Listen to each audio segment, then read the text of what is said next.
we're the 5th largest bus fleet in the state of Virginia.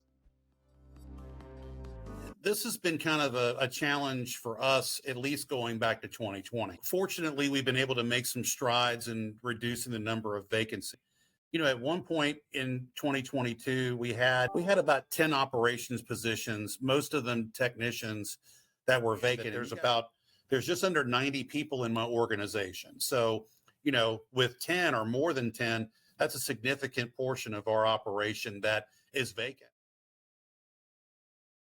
And we've been fortunate where we were able to close the gap. And I'll give you some reasons as to what we did to kind of help close the gap.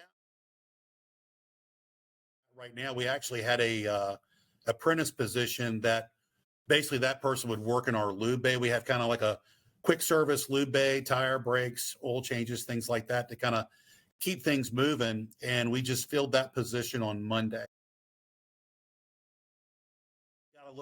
We got some support from the county as a whole, and they were looking at this in other departments. With their help, is we were able to change the pay-based structure.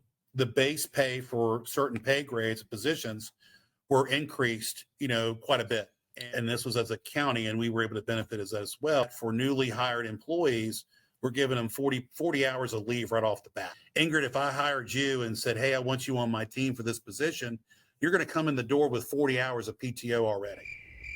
That's been a pretty decent draw for some folks, as they can walk in the door and say, wow, I already got a week's time. If I got to take my son or my daughter to a doctor's appointment, they'll work with me on that. A technician, they'll go ahead and, pay for their tools, they'll provide their receipts, and we'll reimburse them up to that maximum amount. And so we were able to, raise that by 25%. Increase our shoe allowance. We provide safety shoes, and also we opened it up to where they didn't have to go to just one particular vendor. They had some options.